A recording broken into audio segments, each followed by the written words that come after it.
Hello everyone. Welcome on the first survey talk actually at Interspeech 2021 in Brno.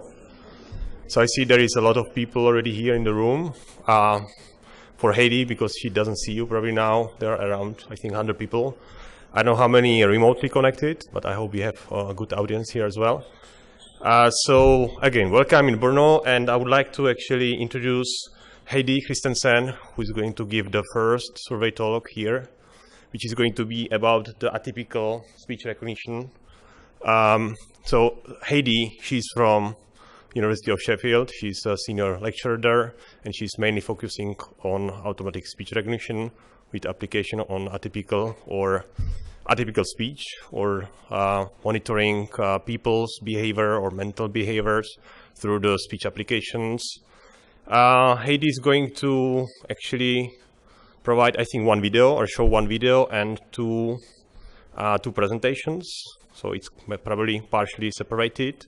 I forgot to also welcome Odette. She's there as the second chair of this session. She's invisible now, but probably you will hear her through the after the presentation. So hello, Odette. Pity that you are not here with us. And I would like to give a word now to Heidi. I hope you can hear us, you can see us, and please go on.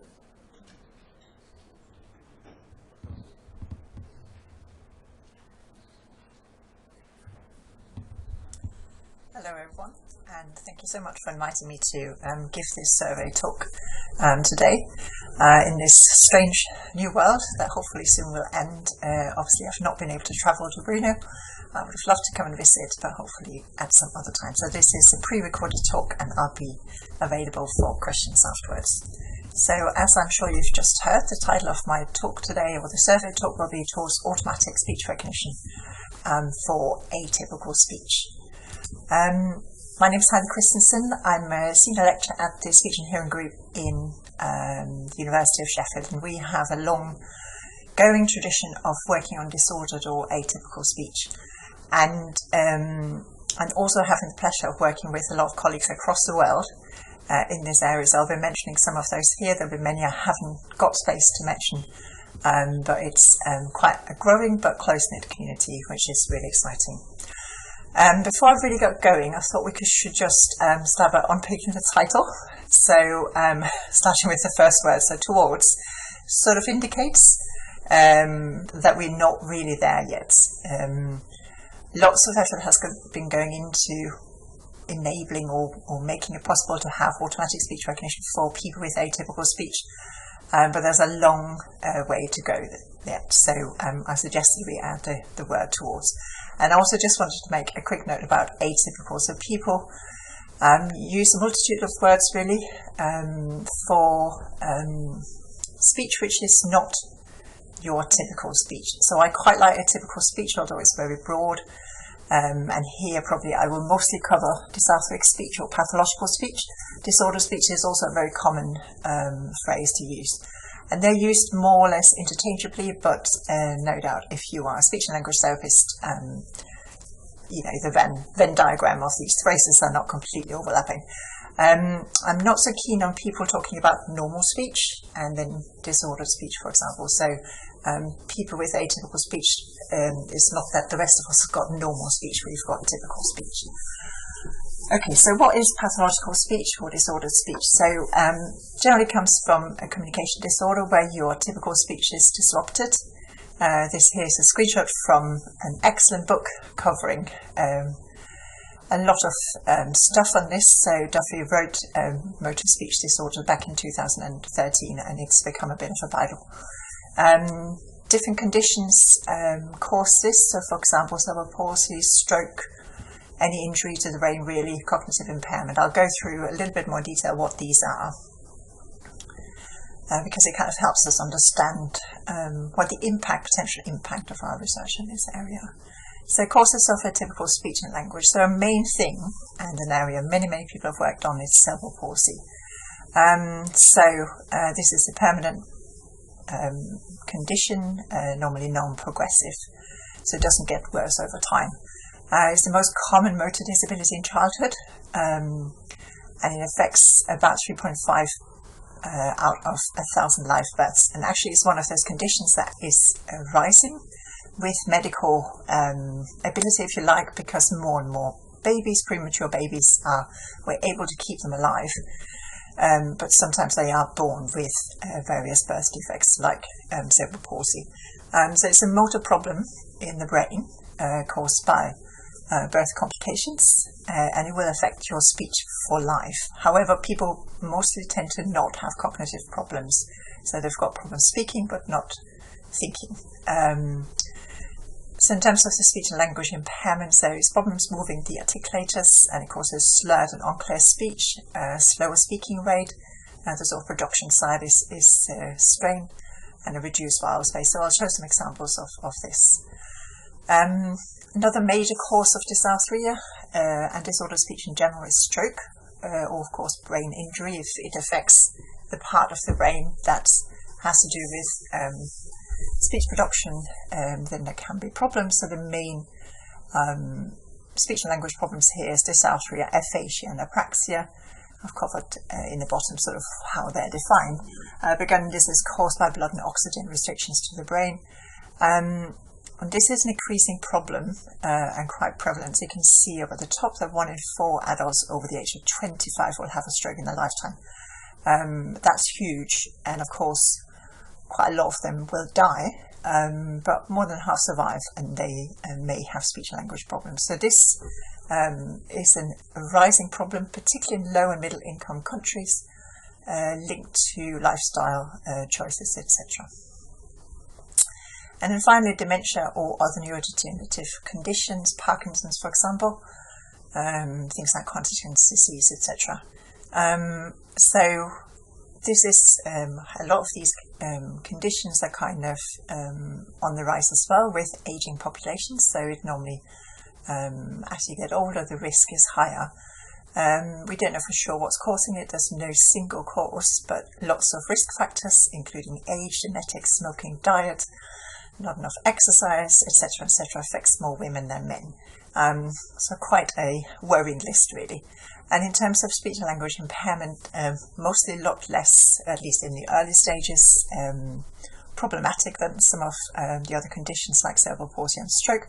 But you definitely can have your voice affected, and your language is also affected. So that's how we can detect things early on. You use more empty phrases, less specific words, etc. So that's just a brief introduction to what we're talking about when we say atypical speech or disordered speech. So I just wanted to cover a little bit about why this is an important area of research and what the challenges are. So when I started in this area of research, probably 10 years ago, there weren't that many people working in the area. Some of the databases that we are still using had just been introduced. So there was lots of kind of rising interest. But as you can see, just this week in terms of papers in interspeech, this is a rising area, and of course we've now got a new complete area on kind of voice disorder. So it's definitely an area to stay, which is really, really exciting. So I've just tried to outline in this table here the sort of, in very, very broad terms, the impact on quality of life with the different conditions sort of in each role. So cerebral palsy, as we saw, affects you from birth and is for life, so you can't get cured. It's in a funny sort of ways in terms of the changes to circumstances. It's kind of normal for the person and their families. Of course, they're affected for life, but they're born with it. In terms of impact on quality of life, the impact is huge, but it's sort of normal for that person and family. Stroke and brain injury, etc., mostly is very abrupt, so you have no or hardly any warning signs, for example, of a stroke or a brain injury, for example, as a result of an accident. So from one day to the other, you can go from leading a very normal, healthy working life to suddenly, not being able to communicate at all. So that's devastating. And often people are fairly young, sort of from the 50s and up, and really keen to get back to living a normal life again. So in terms of impact on quality of life, of course, huge as well. So you can be impacted for the rest of your life, although there is certainly in the earlier weeks a lot of hope of improvement. So once you've had a stroke, those early hours, days and weeks are really important to try and get you back on the journey of kind of recovery. And then finally, sort of dementia, amyotrophic lateral sclerosis, or what we call motor neuron disease in the UK, and other neurodegenerative diseases, Parkinson's, etc.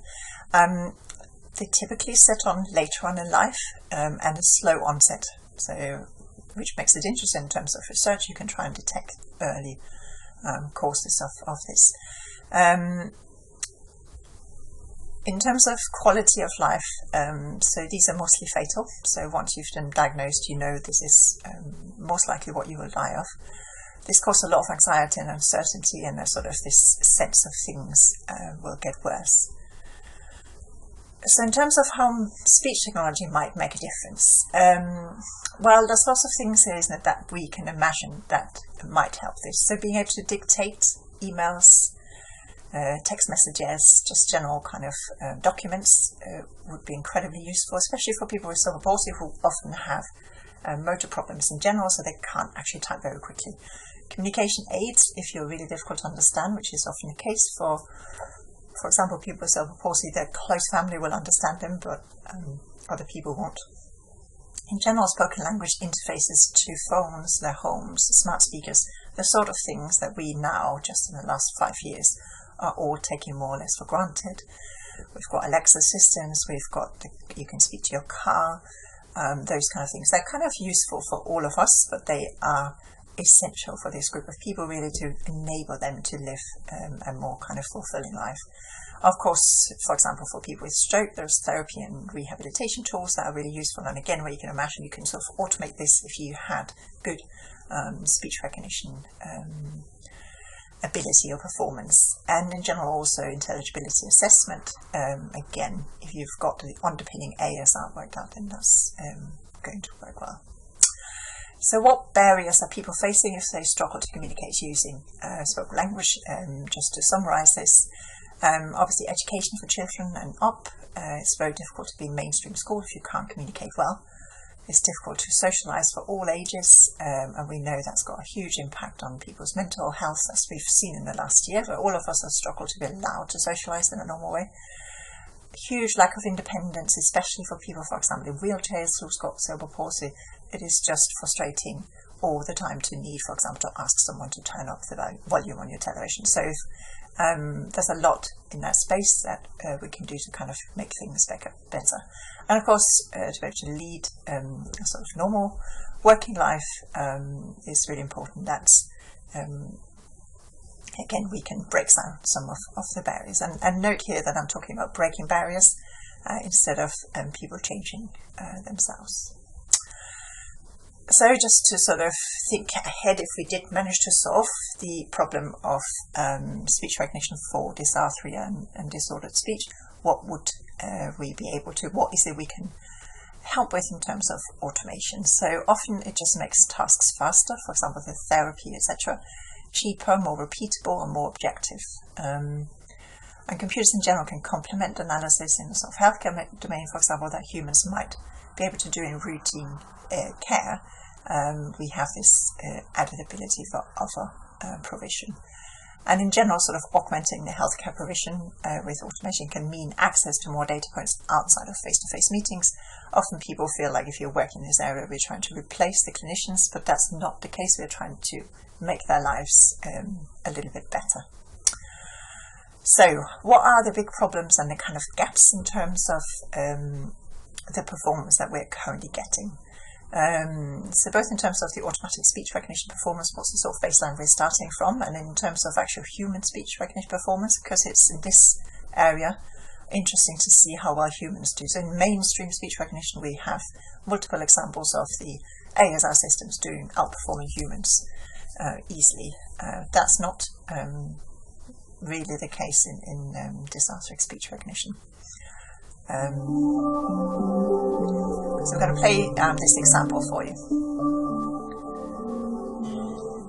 Right. Can you listen a minute? I want to tell you how I communicate. Yeah. Did you understand what I just said?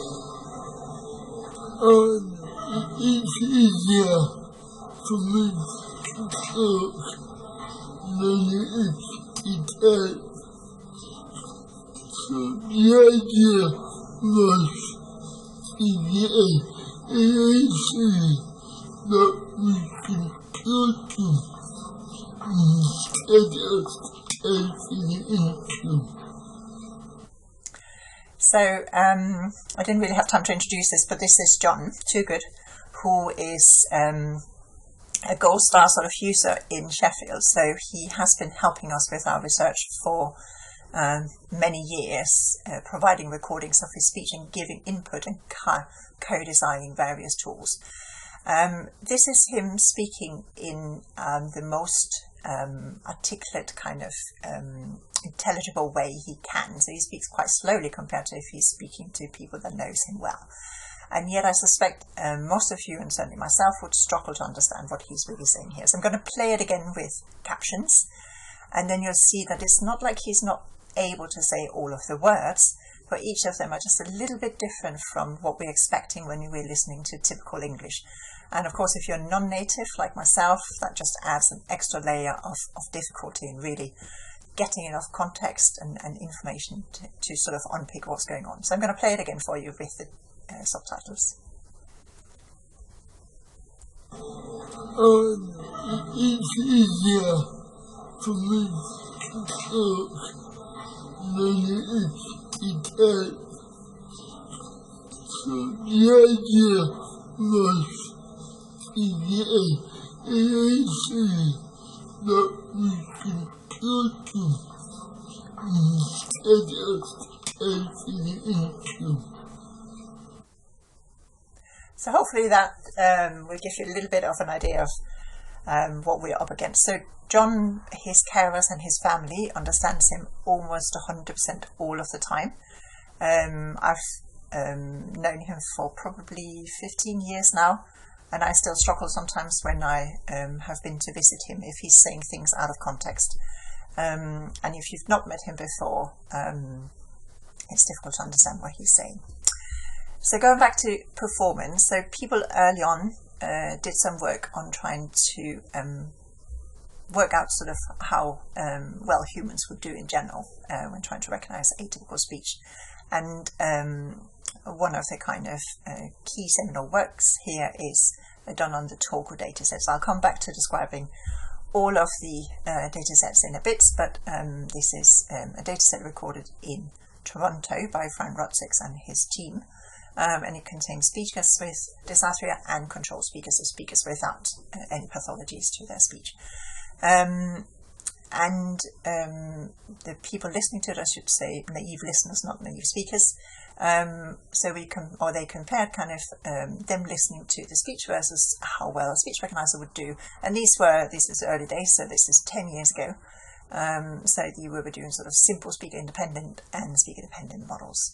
And the task was quite a close set vocabulary, so they had to really restrict this to make it fair, because of course humans, if you're listening to a sentence, have got a lot of context to kind of work with that the speech recognition system doesn't necessarily have. So the task was kind of pick a word that best matches what you hear. So there are two main findings here. One is, well, none of them were surprising really, but the first one is that dysarthric speech is much harder to recognize by humans and machines than the control speaker speech, and that even naive listeners can beat the best ASR system. So they have just got or back then at least, had the kind of lead in terms of what they can do. The ASR systems really struggle. But on Friday, I just want to point out this talk by Jordan Green and his team at Google. I think the kind of conclusion of the paper is in the titles: the automatic speech recognition of disordered speech. Personalized models outperforming human listeners on short phrases. So that's a really exciting finding that they've come up with here. So I think it's also worth, before we start looking at actual work on recognizing atypical speeches, to see what happens when you try and recognize it using just typical models, so no adaptation or any other tricks.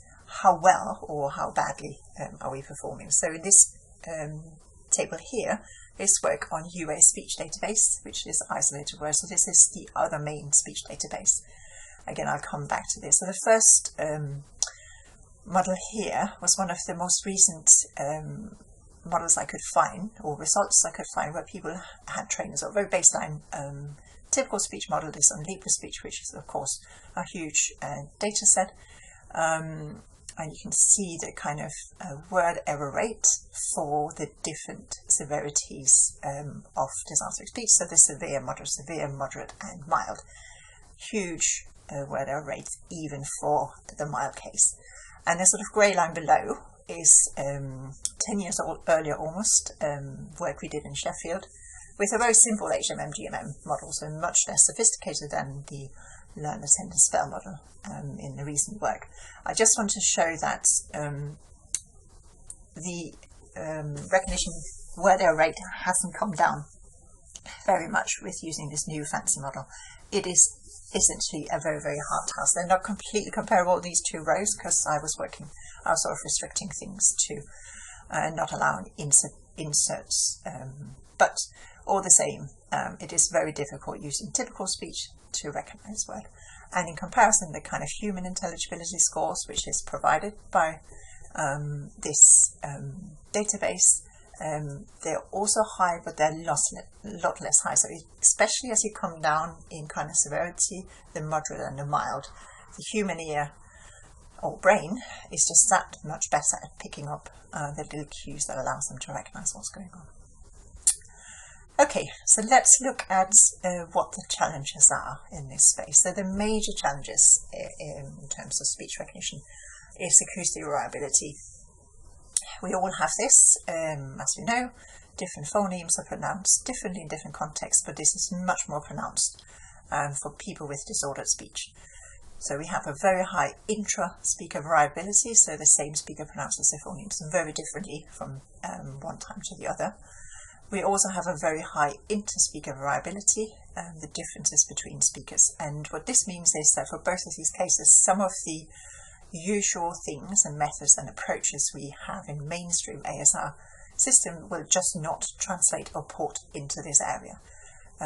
Even simple things, for example, in terms of the interspeaker variability, you would normally, if you had a database of 15 speakers, you would start by creating a speaker independent model to base your work on, and that is not always the case that's working here. Some of the severely dysarthric speakers are kind of messing up this general model because they're so different from the others.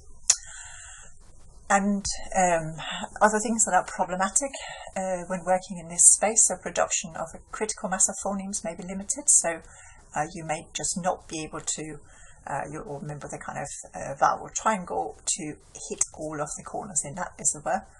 There's a sort of lack of consistency of articulatory patterns over time as well. And in general, the severely dysarthric speech is too distant from acoustic models generated from typical speech, as we saw in the kind of recognition result before.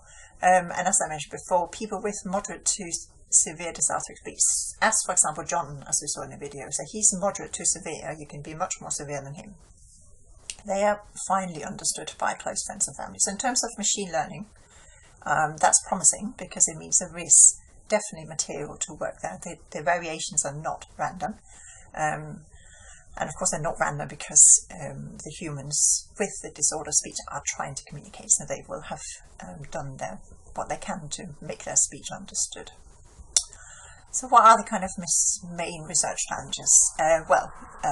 People have been working on how to build a well-performing speech recognizer from sparse data.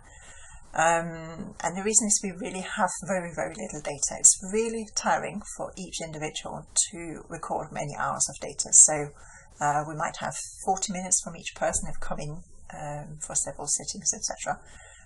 Not like you can ask them to record all of CMU, for example, which is 4 hours, I think. Once you have the speech, it's also difficult to get transcriptions because it's so difficult to understand. So it's not like you can just ask some students in your lab to spend a bit of time transcribing things. They are mostly not able to, and you need to rely on either them reading prompts that you know what are, or asking families and carers to help you with the transcription. So this adds costs, and it's just difficult to get everyone to agree to this. And there's hardly any found data, so it's not like you can trawl through YouTube or TED Talks or anything like that.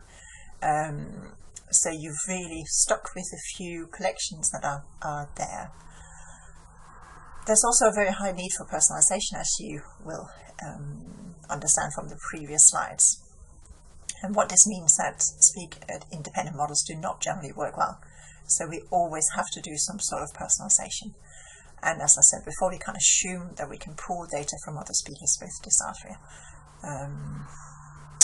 So how far have we come in this space?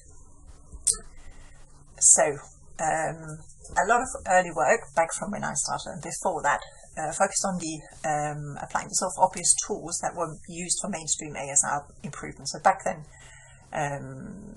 we understood how to do adaptation, for example. So there's a lot of work, and still is, on model adaptation, trying to take the typical models and make them dysarthric models, more fitting to the dysarthric speech. And when I say model, I mean both the acoustic model, pronunciation models, and to some degree language model, certainly for some types of atypical speech like stuttering or disfluencies, etc. You might like to change the language model as well. Another big thing that people have been doing successfully is increasing the amount of data that is used. So of course we've got this problem with a very sparse data domain. So people have tried to use out-of-domain data. So for example, starting with Libre speech models, it's a kind of done thing at the moment, but also applying various types of data augmentation, both in the time domain and the frequency domain, and recent work is doing sort of spectral temporal augmentation to really try and permutate what's available, what little is available, to kind of boost the models. Then there's been some really interesting work on modifying this speech. So the thinking here is that, okay, we've got these fantastic robust systems for typical speech. Could we try and make the dysarthric speech more like typical speech, especially in the sort of mild range? You can imagine you could do something that would make it sound a bit more like typical speech and just about be recognizable as a sort of perhaps strong accent. So one of the things people have done here is to alter speaking rate. That's one of the main things that happens with dysarthric speech. Or trying to detect false starts. So often, for example, people with slow proposal will try to make an attempt on starting a word and then having a couple of goes before it comes out properly. Again, if you could detect when that happens and remove it, or incorporate it into a language model, then that's helpful. And a lot of work has also aimed at trying to find better encodings or features or sources of information too. So basically saying, okay, we've applied all of the tricks and tools that is useful for mainstream ASR, but really perhaps we need to look at something a little bit different because the nature of the speech is so different. In particular, people have really wanted to look at how we can make use of articulatory data. So back in the day, this was an idea visited or kind of used quite a lot for mainstream ASR for typical speech, but it quickly didn't really show much improvement in comparison to just having more data. But of course, in this domain, we don't have all of this data.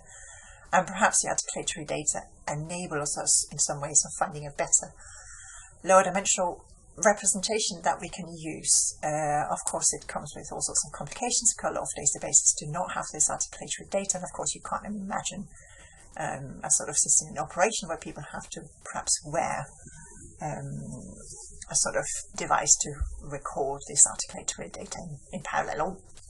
There are kind of systems for doing some of this, but it's not ideal. Another thing people use is video. So there's some very recent work that's tried to do that, because actually the video side of things is really important. So when I've been meeting with people with cerebral palsy, they often bring a carer just because they've got very complex needs, and that carer will often translate. So they'll be saying something and the carer will re-speak it. But when you watch that interaction between the carer trying to find out or work out what's been said by the person, it's very clear that the carer is intensely looking at the person's mouth and face. So there's a lot of information there that even someone who's really used to their speech is picking up on. So there's definitely a lot of interesting work to be done in that area. And as I said, kind of thinking about this sort of learning encodings or features or representations, so eye vectors or speaker invariant transformations or features, etc., has all been visited here or used. And then, of course, recently, like in mainstream ASR, we've gone down the route of deep learning, rather while sort of revisiting, if you like, all of the above. And the sort of current state-of-the-art systems is doing more or less all of this, really. So what are the main Dysarthric speech data sets? I've just copied in here the table from a recent paper, which is excellent in general, if you want to get an overview of the area. There are really only two data sets that I've used a lot. So it's a UA speech data set, which came out in 2010. It's got 15 speakers with Dysarthria, plus some control speakers. These are isolated words and English. It is not was not recorded necessarily for ASR. So some of the words are, for example, common words like a, the, he, she, but it is in general a useful data set. Then there's Torgo, as I mentioned before as well, recorded in Toronto 5 years later. That contains 7 speakers with Dysarthria, so in terms of speakers it's a little bit smaller. But they recorded both isolated words, sentences and free speech, and also some data for you to do a sort of speech severity assessment test. Again, it's in English, and this contains parallel recordings of audio and articulatory data, so that makes it very interesting. NEMA's data set is much older than 96. It's difficult to get hold of, and people tend to not use it these days, but again, it's isolated words and sentences not recorded for speech recognition purposes either. And then there's the EST data set from Holland, 16 speakers, isolated words and sentences. There's been a lot of work in Holland and Belgium on dysarthric and disordered speech. And there's the CUDYS dataset from Hong Kong in Cantonese. So this is also 16 speakers, isolated words and sentences, and free text, and some articulatory tasks. These are all the publicly available datasets, but there has been a lot of additional work across the world, really.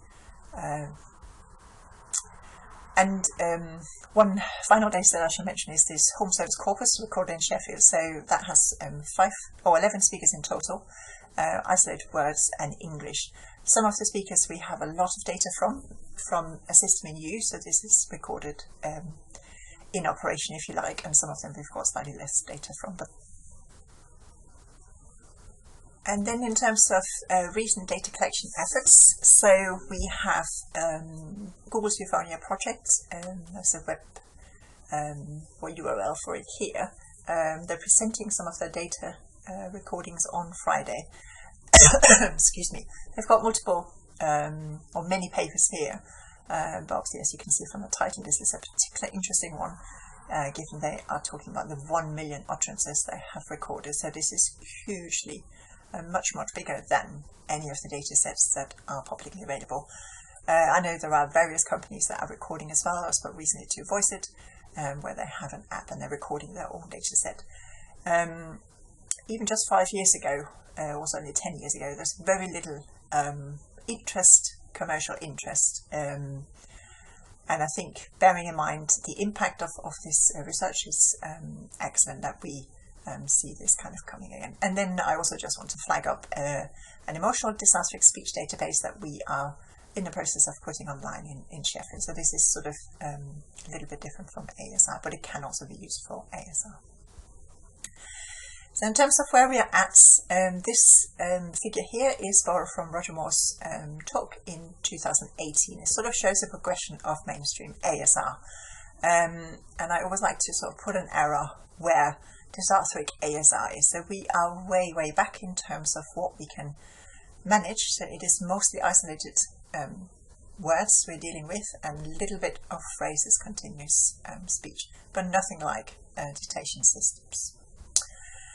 So finally, I want to talk about state-of-the-art results, and this paper that I mentioned before has just come out and has, as far as I know, the best system.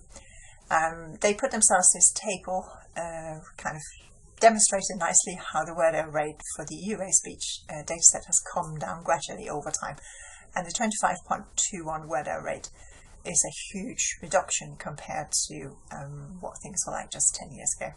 So it's an amazing effort. I just wanted to unpick exactly what what this means and what the effort really is in here.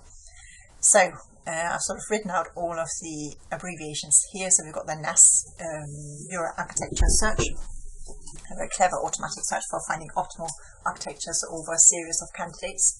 They present a sort of a new way of doing that, slightly less time consuming. Data augmentation, here they quadruple, I think, the data, both in a sort of speaker independent and speaker dependent way. So they're taking, for example, typical speech and trying to make it a closer match to Dysarthric speech using a sort of clever spectral temporal modifications. Again, trying to generate more data in the data set they're training on. And of course, this helps underpin the ability to train robustly these big neural networks. Then they've also got SAT training, the sort of learning hidden unit contributions, speaker adaptive training, which is a very efficient acoustic model adaptation using small amounts of data that was introduced some years ago from Edinburgh. And then finally, very interestingly, they have revisited this idea of using video here, and they've generated features from cross-domains, so typical speech recordings, video recordings, and trained a sort of inversion system to predict cues. And what's kind of interesting here, I think, is that when you see, for example, the mouth of people with cerebral palsy, they don't look like anything like typical speech people. They're very asymmetrical, very distorted. You can see the tongue a lot more, very sort of to the side. So the fact that this works, I think, is very, very exciting. And then finally, I just wanted to talk a little bit about some of work we did recently in Sheffield with a student of mine. We wanted to work on continuous speech recognition, and the Torgo database is an excellent database for that. But one of the problems here is that there is a huge overlap between the, almost 100% overlap between the prompts in the training and the test set. And so that means if you train, as you would normally do, a kind of language model on the test set, you end up being favouring this very highly, so it makes it quite easy to recognise things. The language model is so highly tuned to the training set, and so it's not actually a fair comparison. So we did some work on trying to find out how can we train or propose a better language model that sort of gives us a bit more space to show improvements. And so we trained the language model using Libre speech. So of course the performance goes down because you've got a language model which is less tied to the training set, but it is perhaps a more fair language model. So we've shared this setup here. So for Torgo, it never really came with a predefined task, and I think that's one of the challenges of using that data set, whereas UA speech came with a nicely defined training and test set, and so it's made it a little bit easier for researchers to kind of compare work. So what next? Looking ahead, we really need to move from the isolated words to being able to deal with continuous speech. So I know that that's what they're doing in Google, and for example Voice It.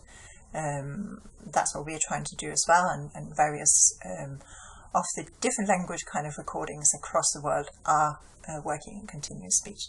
There is a saving grace in terms of performance. We don't need the high level of performance that we need in mainstream ASA for typical speech. People are a lot more happy to have some errors in there. It doesn't really matter as long as it speeds up a little bit of your time, for example, to type up an email. To really make it kind of applicable or useful and usable, we need to think about the interface and the kind of multimodality around this, much more probably than is needed or was needed for mainstream ASR, to really try and bootstrap and prevent some of the errors there. So in general, there's a sort of much higher need for clever interface design and multimodality.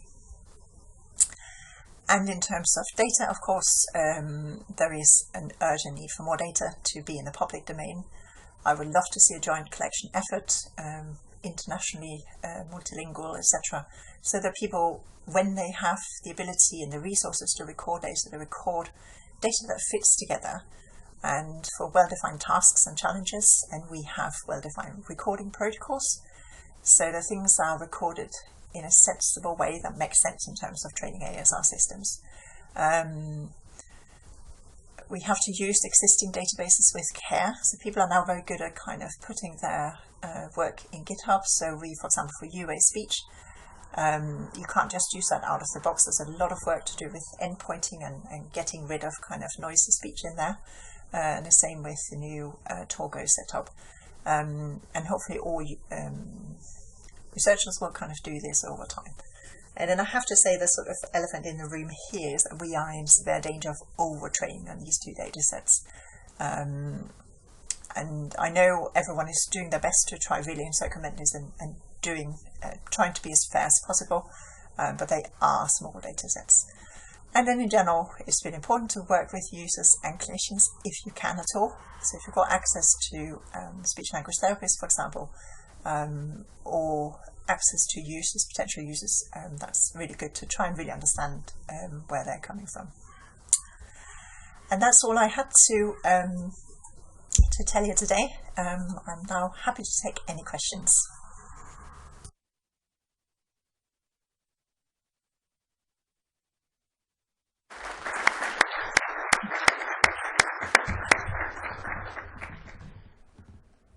Thanks, Heidi. Thanks for your talk. And I think now we have a time for actually 15 minutes, even more, for questions. Odette Scharborg, who's there actually somewhere in the world. Odette, you can hear us as well. Do you want to say a few words? Yes, I can hear you, and I hope you can hear me as well. Thank you, Heidi, for a very, very interesting talk. I think you gave a wonderful background, an overview of where the field is. And one thing I would like to point out is that, so now InterSpeech has a new area. So this year we introduced Area 13. And yeah, your work very nicely fits into this new Area 13, which is on voice, hearing, and speech disorders. So I'm very, very happy that you accepted to talk here today and gave us this wonderful survey talk. So the floor is open for questions right now, both here remotely with me or with Petter in the room in Brno. So far, I haven't seen any questions here. I don't know, Petter, whether you have any questions from the room? We have actually one first person who is going to ask a question. You can see. So, yes. Well, so thank you very much for this presentation. I have a question about the impact of sensory motor experience on perception. So, okay, so vision is, of course, very important because relatives and caregivers have experience of external articulation when face-to-face, interacting face-to-face. So people do, dysarthric people have experience of motor gestures. So do you have any, how to say, data showing that dysarthric people are better than non-dysarthric people in perceiving dysarthric speech? And second question, how do they perform on their own speech? Thank you. That's a very good question, thank you. So the first question, whether people with dysarthria are better at recognizing other people with dysarthria. I don't think so in general, apart from the fact, of course, they are generally more exposed perhaps to other people with dysarthria just through their social networks, etc. I think we were actually trying to do exactly this experiment with my student who were recording the emotional database, but because of COVID, we weren't able to. We wanted to validate the recordings using familiar and unfamiliar speakers, and there has been work on this. They're definitely good at recognizing their own speech, of course, because they're producing it, so they know exactly what's been said, which I think was your second question.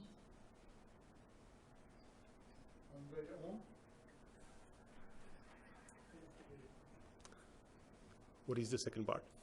The second part. There is still the second part of the question, Heidi.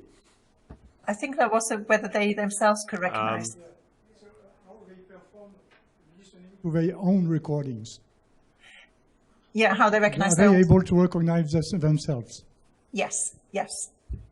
Like we all can. So it's yes. Yes, yeah. Thank you. There are already 3 questions through the chat, so I'm going to ask the first one, and then Petter can take over, and we'll just flip around between room and remote. This is a question from Sebastian Lemanger. I don't actually know how to pronounce his last name. My apologies. Thanks a lot for this really interesting talk. Do you have some information about how public funding institutions, country, European levels, are attentive to these issues? Yeah, that's a good question. I think it depends on the country, really. I know in the UK, it can sometimes be difficult, or has been difficult, to get funding to just, in quotes, record data.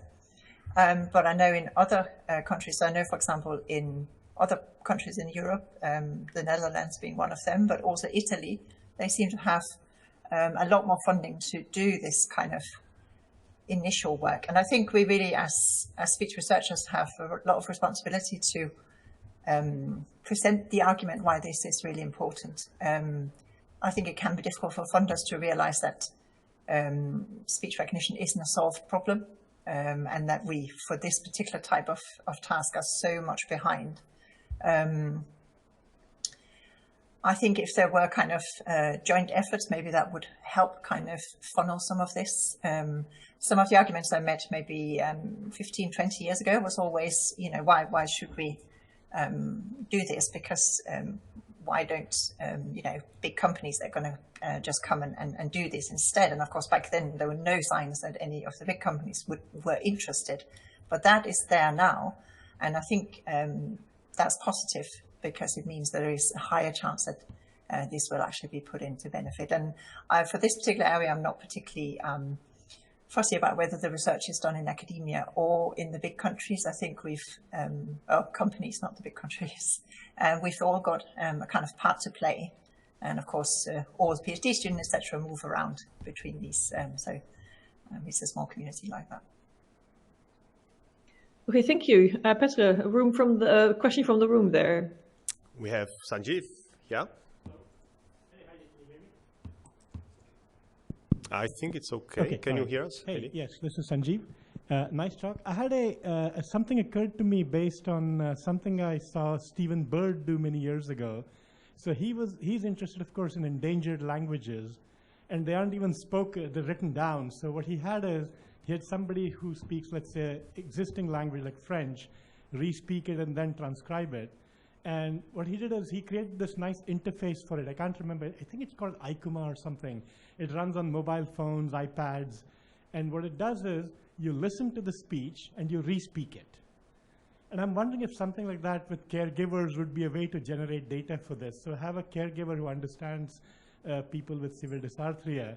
Like, you know, let them speak freely. Don't bother during the actual interactions. But after the fact, just take the recording, have them listen to it utterance by utterance, and just re-speak what they're hearing. And then a student can transcribe it if you need. And I think Stephen's interface, or the tool rather, the app, is available freely. And if you get in touch with him, I'm sure he'll be able to share it with you. And that might be a way to generate a lot more data without interfering with the interaction that goes on naturally in the home or whatever the caregiving setting is. So just a thought that occurred while I was thinking about this. Then I did have a question though. And my question was, like, you know, using these DC GANs for data augmentation felt like a cop-out to me. Do we really understand what makes this speech different? Like, you know, maybe use the MIDA model or something to figure out what it is about the dysarthria that, makes the production process different, and then use some of that knowledge to do data augmentation. I mean, I have no ideas. I'm just asking what is known. Maybe, we change some of the parameters that will change the spectrum. Is there anything in that space? I have no idea. Anything you could say would be helpful.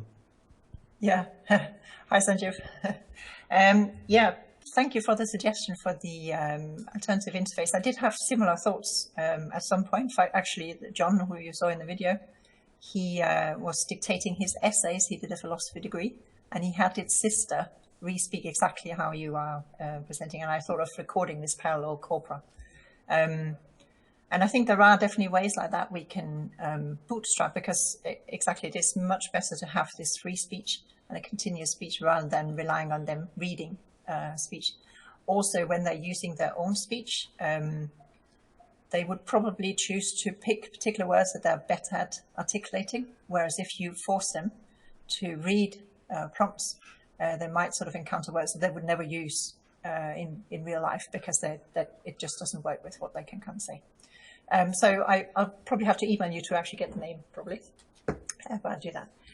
In terms of the GAN and the cop-out, and using actual information, so there has been a lot of work trying to use some of the information we have from how the brain is affected and the kind of production side of things. And it's one of the things where you're really hoping things will work well, but it is sadly also one of the areas where it doesn't always work. I remember early on trying to fix or adapt kind of pronunciation models, trying to really try and see what might be going on. But you're often, as you'll know, at risk of breaking more things than you fix by doing these sort of things. So a lot of the work where you're trying to improve the intelligibility of the dysarthric speech in the hope of being able to use typical speech models does exactly that, is trying to really find the area. So the actual work from Hong Kong is very clever in that way. So it has kind of learned, and we also did some work where we were trying to learn the speaking rate for different vowels, for example, and other phonemes, to try and really do something that fits with that particular speaker, looking at their speech and really trying to pick this up. So I think the answer is probably not to be too whole in terms of what is okay to do in terms of machine learning, because I know, for example, the Hong Kong group did an extortionate amount of work trying lots and lots of different models, but of course there is always a tendency to unless you have that knowledge at hand from a speech language therapist and that specific knowledge of the speakers to do this properly. So for example, if you're working with UA speech, you only have access to the recordings from in that database, so you can't listen to a lot of their speech and really trying to work out what's going on. Odette? There are two questions, or there's 10 questions online, but there are two that are actually... Oh. Go on. Okay. So they're online. There are two more data-related questions, so I'm going to both read them. And one is from Simon King, and he asks, given that typicality is a spectrum, not two binary classes, is there any possibility of mining atypical or at least less typical speech from conventional large ASR databases?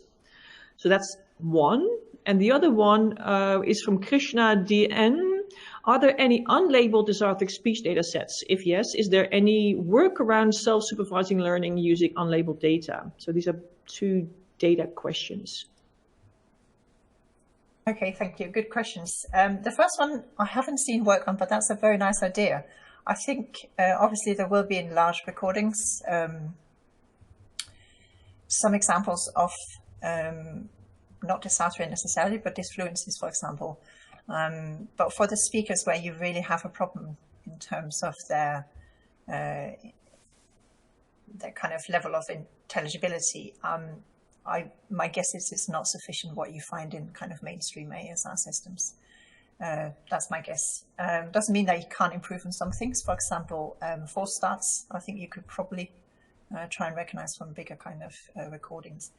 In terms of unlabeled data, I did have this idea that there is hardly any out there, because there aren't many people with dysarthria, for example, in the public domain. I don't know whether anyone has watched Breaking Bad, but this son in Breaking Bad is actually got cerebral palsy. So he does have a little bit of a speech impairment, but quite mild. So that might be if you got the permission to kind of use some of this data. There are in the UK a couple of comedians with cerebral palsy, for example. So there is a little bit of data out there. Again, it's very personalized, but I think sometimes even just to demonstrate that with a lot of data from one person in terms of a kind of case story, how far you could get would be very interesting. But in general, people haven't done this. I mean, I always think it would be nice to give recording equipment to children and just kind of try and have a speech recognizer that kind of learns with them as they grow up. Thank you. Petter, are there any questions from the floor in Brno? Yeah, we have actually two Okay, questions go ahead. here, maybe, so we can ask. So there is first one. Yeah, please go on. Thank you. Thank you for the talk. I would like to ask, what are the challenges to acquire articulatory data for atypical speech using medical images like MRIs or other techniques? So there's quite a few challenges, apart from access to expensive equipment, of course, and getting users or kind of participants in to record this. When you have the data as well, so we've worked quite a lot with the articulatory data in Torge, for example. As always with these types of data based on sensors, there's a lot of cleaning up, signal processing, pre-processing work to really get some of that sort of inherent noise out of the signal to make it robust. And part of that is really working out where the information is and what's going on. I've spent a little bit of work on trying to learn from two parallel corpora, so audio and articulatory data, and then using techniques for at operation time just to have the audio, for example. So there's some good work on that. I think the challenge is, so there is, for example, in Sheffield, we had some work on silent speech interfaces, which are similar, where you have inoperated on your tongue, little metal sensors, and you wear like quite a discreet headset that will pick this up. So that might be an option for people at runtime, if you like, to be able to wear a sort of relatively lightweight, inobtrusive recording device that could help kind of pick up. You have a similar problem if it kind of turns out that visual features are as promising as we have seen in recent work, because of course you don't really want to be wearing a camera all the time. But I think that, for example, for computing work in front of your laptop is totally reasonable. I mean, we're all now used to seeing our faces and being recorded. So I think people would be absolutely happy with that if that was required. Thanks, Heidi. And maybe one more question. This is from Ralph, right? Yes, right. Ralph is... Hi. I'm interested, are you also contacting speech therapy researchers? Because I know from discussions I had in Aachen with the university clinic that they're also doing quite some extent of recording, so it might also be a possible source of data. Absolutely. And speech and language therapists in most countries have been in the habit of recording all of their interactions with their patients, and just because that is easier for them to go back over the recordings afterwards.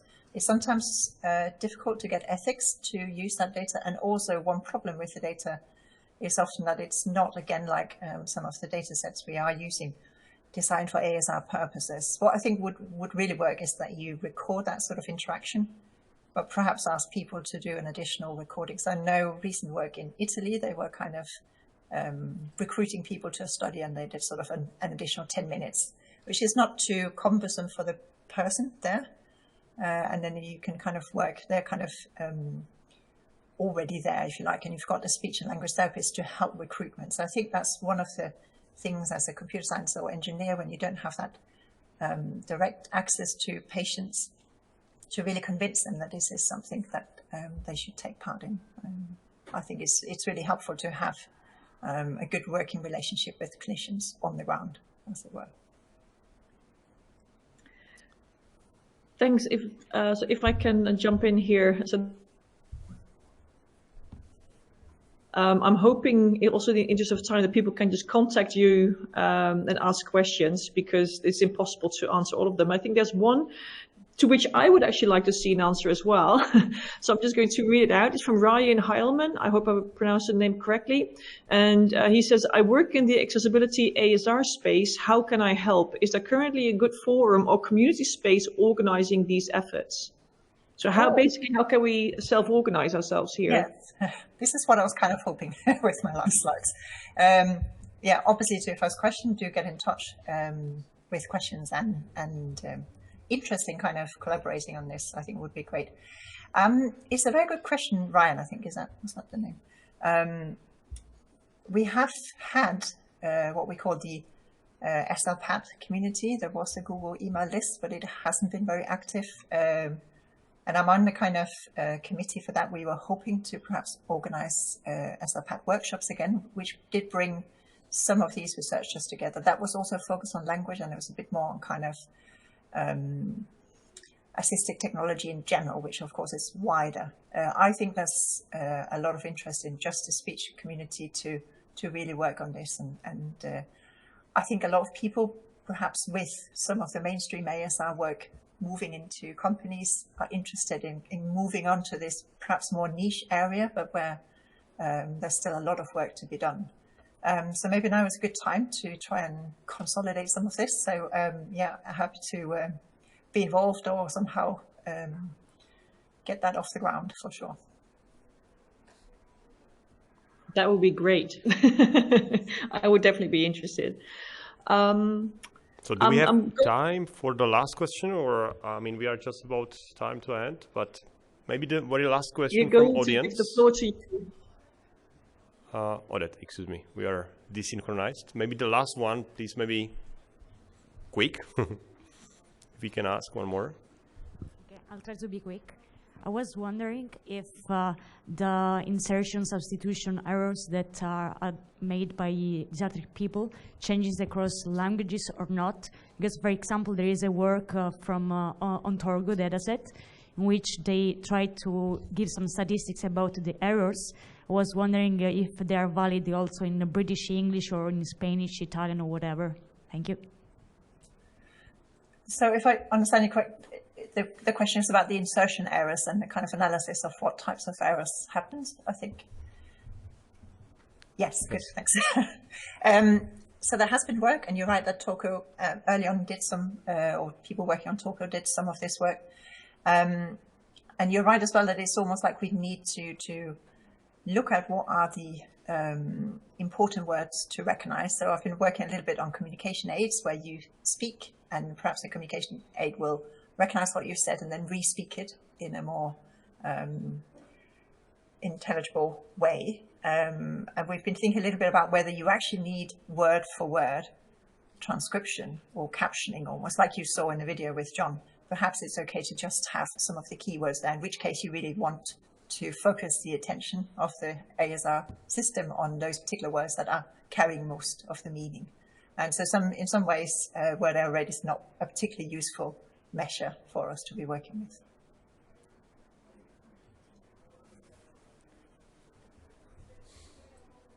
Thanks, Heidi. Odette, maybe the last word. We are about to end.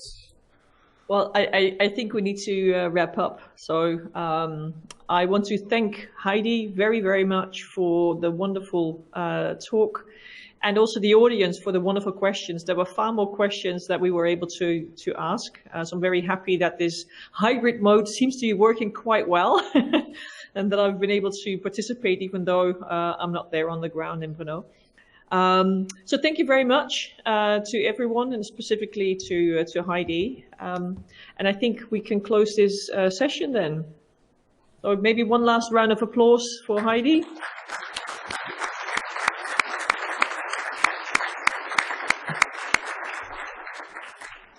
Thank you. Yeah. And see you next time.